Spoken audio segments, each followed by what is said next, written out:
Right. గాజాలో ఎట్టకేలకే శాంతి గీతం, పరస్పరం బందీలను విడుదల చేసిన హమాస్ ఇజ్రాయెల్.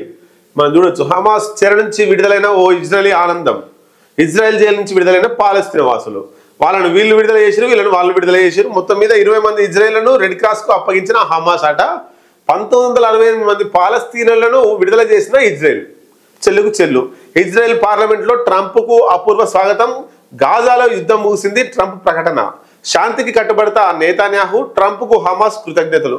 మొత్తం మీద ఈ హమాసు, ఇజ్రాయెల్, ఈ పాలస్తీనా, ఈ పంచాయత్ అంతా కూడా ముగిసినట్టే అనిపిస్తుంది. రైట్. ఇంకొకటి, సుప్రీంలో బీసీ పిటిషన్ సోమవారం అర్ధరాత్రి దాఖలు చేసినట్ట. బీసీ రిజర్వేషన్లపై హైకోర్టు తీర్పును సవాల్ చేస్తూ వేసిన రాష్ట్ర సర్కారు ఈ వారంలోనే విచారణకు వచ్చే ఛాన్స్. 42% రిజర్వేషన్లపై పట్టు వీడని రేవంత్ 1-2 సార్లు అంశాల పరిశీలన ఢిల్లీలో ఉండి పర్యవేక్షించిన మహేష్ కుమార్ గౌడ్ అంటూ మనం ఒక వార్త చూడొచ్చు. మరి మనం చూడొచ్చు ఒకసారి, ఇక్కడ 42% రిజర్వేషన్లకు సంబంధించి తెలంగాణ హైకోర్టులో స్టే ఇచ్చిర్రు. తెలంగాణ హైకోర్టులో స్టే ఇవ్వడం వల్ల కాంగ్రెస్ పార్టీ ఇప్పటికిప్పుడు ఏం చెయ్యాలి అనేటువంటి ఆలోచనలో ఉన్నది. ఒకవేళ పాత రిజర్వేషన్ల ప్రకారం ఎన్నికలకు పోతే ప్రతిపక్షాలు, బీసీ సంఘాలు, బీసీలు పెద్ద ఎత్తున కాంగ్రెస్ పార్టీకి వ్యతిరేకంగా కాంగ్రెస్ పార్టీ మీద దుమ్మెత్తి పోసే అవకాశాలు కనబడతాయి. కాబట్టి వెనక్కి తగ్గినట్టు అవుతుంది. పాత రిజర్వేషన్ల ప్రకారం ఎన్నికలకు పోతే రేవంత్ రెడ్డి 0 అవుతాడు, కాంగ్రెస్ పార్టీ 0 అవుతుంది.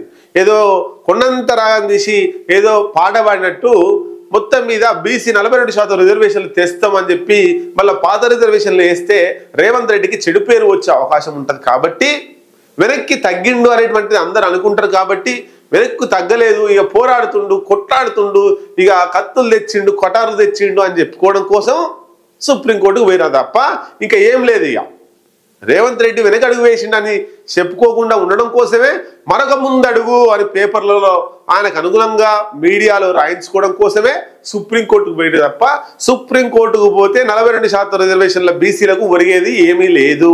ఎందుకు అంటే 1992లోనే ఆల్రెడీ ఒక కేసులో, ఇంద్ర సహాని కేసులో ఆల్రెడీ క్లియర్ కట్ గా సుప్రీంకోర్టు చెప్పింది 50% రిజర్వేషన్లను మించి ఉండకూడదు అని చెప్పి చెప్పింది. ఒక్కసారి ఇచ్చినటువంటి తీర్పు మళ్ళీ మార్చి ఇస్తుందంటే ఇచ్చే అవకాశాలు 100% లేదు. మరి రేవంత్ రెడ్డి ఎందుకు సుప్రీంకోర్టుకు పంపించిండు అన్నప్పుడు వెనక్కడుగు వేయలేదు, పోట్లాడుతుండు, ఇక ఏదో సాధించుకొస్తాడు అనేటువంటిది జనాల్లో రావాలి. దానికోసమే ఈ డ్రామా. ఇది ఒక కోణంలో చూస్తే, రెండో కోణం ఏంటంటే జూబ్లీహిల్స్ ఎన్నికల వలన ఈ స్థానిక సంస్థల ఎన్నికలు కొంచెం లేట్ జరపడం కోసం ఈయన సుప్రీంకోర్టుకు పోయిండు. పెడితే ఇప్పటికిప్పుడు పాత రిజర్వేషన్ ప్రకారం ఎన్నికలు పెట్టుకోవచ్చని ఆల్రెడీ హైకోర్టు చెప్పింది. మేము ఎన్నికలు ఆపడమే మా ఉద్దేశం కాదు, ఈ జీవో మీద మేము రివ్యూ ఇవ్వడమే, ఈ జీవో మీద స్టే ఇచ్చినాం, 9 నెంబర్ జీవో మీద. కాబట్టి ఎన్నికలు పాత రిజర్వేషన్ ప్రకారం పోవచ్చు అని హైకోర్టు చాలా స్పష్టంగా చెప్పింది, మనకందరికీ తెలుసు. మరి పాత రిజర్వేషన్ల ప్రకారం పోవాల్సి వస్తే ఆయన వెనకడుగు వేసినట్టు ఉంటుంది ఒక కారణం. రెండవ కారణం ఏంది అంటే జూబ్లీహిల్స్ ఎన్నికలు జరుగుతూ ఉన్నాయి. జూబ్లీహిల్స్ ఎన్నికలు గతంలో మునుగోడు ఎన్నికలు ఎట్లయితే జరిగినాయో, మునుగోడు ఎన్నికల ప్రభావం రాష్ట్రం అంతా ఎట్లా పడ్డదో, అక్కడ రాజగోపాల్ రెడ్డి ఓడిపోయి కూసుకుంట్ల ప్రభాకర్ రెడ్డి బీఆర్ఎస్ పార్టీ అభ్యర్థి గెలిచిండు. ఒకవేళ మునుగోడు ఎన్నికలలో రాజగోపాల్ రెడ్డి గెలిస్తే బీజేపీ ప్రభంజనం తెలంగాణ రాష్ట్రంలో చాలా పెద్దగా మారేది. రాజగోపాల్ రెడ్డి బీజేపీ పార్టీ నుంచి ఓడిపోయి బీఆర్ఎస్ పార్టీ నుండి కూసుకుంట్ల ప్రభాకర్ రెడ్డి గెలవడం వల్ల బీజేపీ ప్రభావం తగ్గి బీఆర్ఎస్ ప్రభావం పెరిగింది. అంటే తెలంగాణ రాష్ట్రంలో బీఆర్ఎస్ పార్టీ రెండవ పొజిషన్, ఫస్ట్ పొజిషన్లో ఉన్నది అప్పుడు. ఇప్పుడు సెకండ్ పొజిషన్కి వచ్చింది. అదే అక్కడ మునుగోడు ఎన్నికల్లో బీజేపీ గెలిస్తే ఇప్పుడు బీఆర్ఎస్ థర్డ్ పొజిషన్లో, బీజేపీ సెకండ్ పొజిషన్లో ఉండేది తెలంగాణ రాష్ట్రంలో. అంటే మునుగోడు ఎన్నికల ప్రభావం తెలంగాణ రాష్ట్ర రాజకీయాల్లో ఎట్లయితే పెనుమార్పులు తీసుకొచ్చిందో, ఇప్పుడు కూడా జూబ్లీహిల్స్ ఉప ఎన్నిక అనేటువంటిది తెలంగాణ రాష్ట్ర రాజకీయాల్లో తీవ్ర పరిణామాలు చోటు చేసుకోవడానికి అవకాశంగా కల్పించేటువంటి ఒక ఎన్నికగా మనం చూడొచ్చు. అయితే మరి ఇక్కడ ఏ పార్టీ గెలిస్తే ఆ పార్టీ ప్రభంజనం పెరిగే అవకాశం ఉంది. దాదాపు 14-15 నెలలు తెలంగాణ రాష్ట్రంలో ఎన్నికలు జరిగి మనకు గడుస్తుంది. అంటే 15 నెలల వరకు ఇప్పుడు ఎంపీ ఎన్నికలు అయిపోయినాయి. ఎంపీ ఎన్నికల్లో 15 నెలలు నడుస్తుంది. ఇప్పుడు ఎమ్మెల్యేల ఎన్నికలు అయిపోయి దాదాపు 2 సంవత్సరాలు దగ్గరికి వస్తూ ఉంది.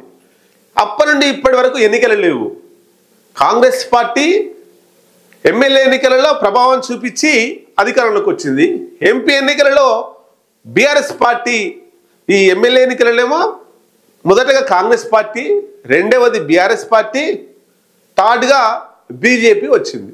ఎంపీ ఎన్నికలకు వచ్చేసరికి రాజకీయ సమీకరణలు మారి కాంగ్రెస్ పార్టీ తన స్థానాలను అట్లా కాపాడుకుంది, తన ఓటు బ్యాంకును అట్లా కాపాడుకుంది. రెండవ స్థానంలో ఉండాల్సినటువంటి బీఆర్ఎస్ జీరోకు పోయింది.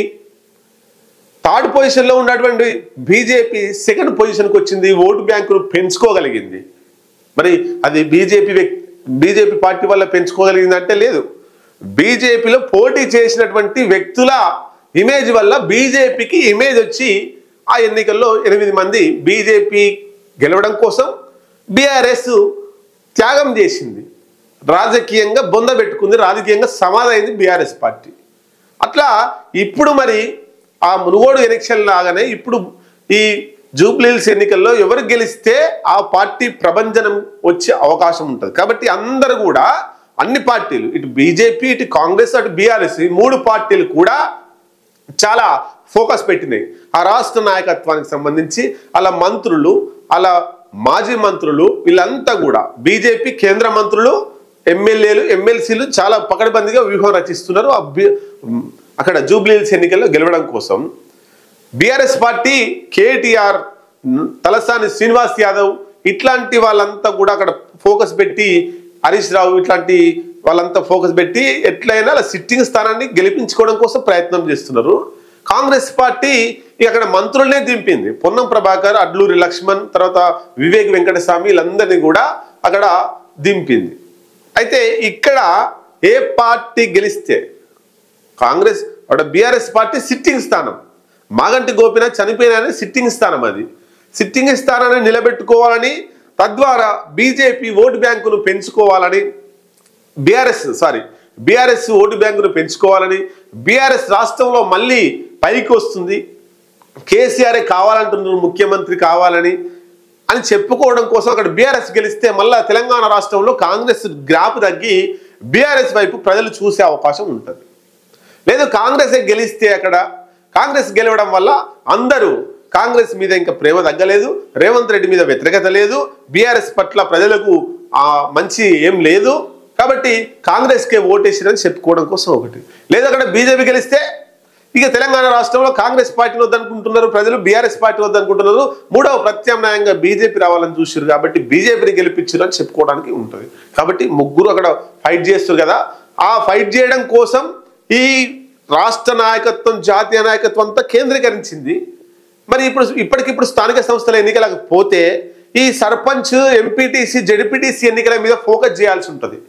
అంటే ఇక్కడ ఉన్నటువంటి మంత్రులు, మాజీ మంత్రులు, కేంద్ర మంత్రులు, రకరకాల పార్టీలకు సంబంధించినటువంటి వాళ్ళంతా కూడా తన కాన్స్టిట్యున్సీలో పనిచేసుకోవాల్సి ఉంటుంది. తన కాన్స్టిట్యున్సీలో ఎక్కువ జెడ్పీటీసీలు, ఎక్కువ ఎంపీటీసీలు, ఎక్కువ సర్పంచులు గెలిపించుకునేటువంటి వాళ్ళ కాన్స్టిట్యున్సీకి పోవాల్సిన అవసరం ఉంటుంది. కాబట్టి జూబ్లీహిల్స్ మీద ఫోకస్ తక్కువ అవుతుంది.